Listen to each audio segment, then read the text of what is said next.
Now start next topic, that is light amplification. If you consider a medium in thermal equilibrium, there would be more atoms in the lower level than at the higher levels.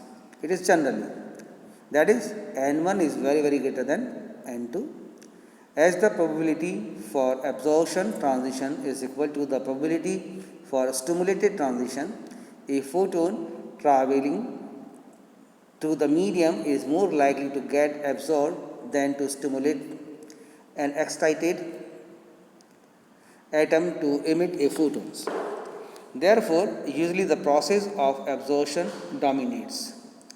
The process of stimulated emission, similarly, an atom that is at the excited state is more likely to jump to the lower energy level on its own than being stimulated by a photon.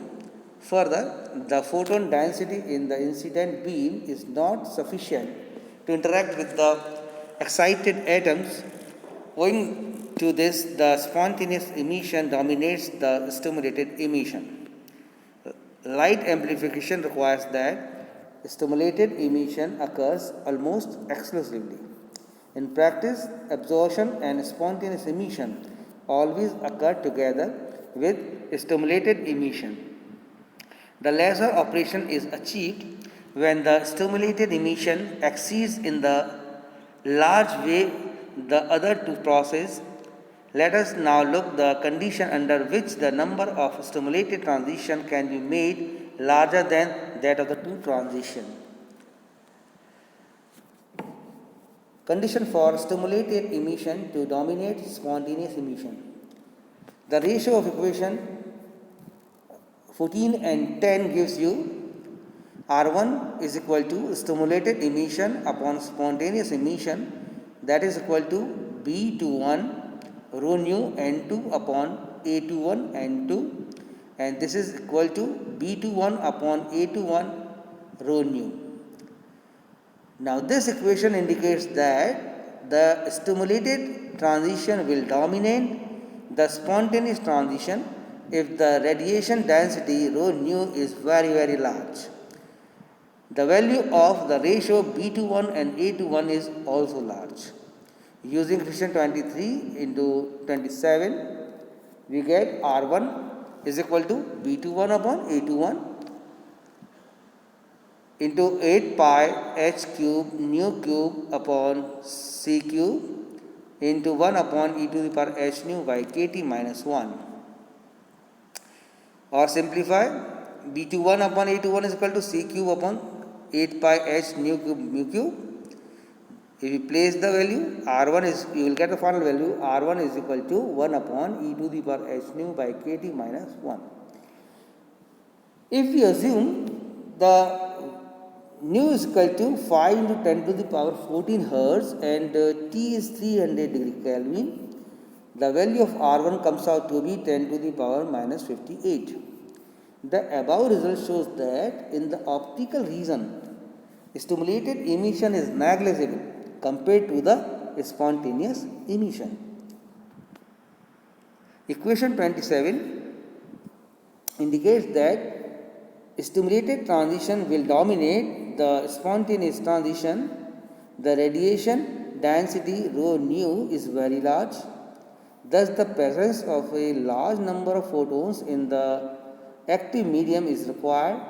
However, it will lead to more absorption transitions, hence large photon density alone will not guarantee more stimulated emission. Third is the requirement of the state of the large lifetime or larger lifetime. Equation 27 further indicates that the stimulated transition will dominate the spontaneous transition if the value of the ratio B21 to A21 is also large. To increase the probability of stimulated emission, the lifetime of the atoms in the excited state should be larger. In other words, it is necessary that the excited state has a longer lifetime Remember that the 1 upon A21 represents the lifetime of the excited states. Next, the condition for the stimulated emission to the dominant absorption transition. It may be noted that the presence of a large number of photons will lead to the more absorption transition rather than the stimulated emission. Hence, large photon density alone will not guarantee or more stimulated emission. The ratio of equation 14 and equation 8 gives R2 is equal to stimulated transition upon absorption transition. That is B21 rho nu N2 upon B12 rho nu N1, as B21 is equal to B12 and R2 is equal to N2 upon N1. The above condition indicates that the stimulated transition will overwhelm the absorption process if N2 is greater than N1. It means that there should be more atoms present in the higher energy states than the lower energy state for stimulated emission to dominate over the spontaneous emission. Thermodynamic N2 is very less than N1, and the population at the ground level far exceeds that of the excited level. When the light propagates through the medium, a photon may hit the excited atom, leading to the stimulated emission, or the absorbed on heating at an atom in the ground state. As more number of atoms is there at the ground state, a photon has a much higher probability of being absorbed than the stimulated at that atom in the excited level. Therefore, the absorption transition will be larger than the stimulated transition, and the medium will absorb the light incident. If, on the other hand, the number of opposite situation prevails, photons are more likely to cause stimulated transition than the absorbed transition.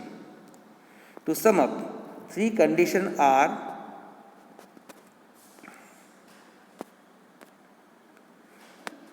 to be satisfied to make stimulated transition overwhelm the other transition. First, the population at the excited level should be greater than that at the lower energy levels. Second, the ratio of B21 to A21 should be large.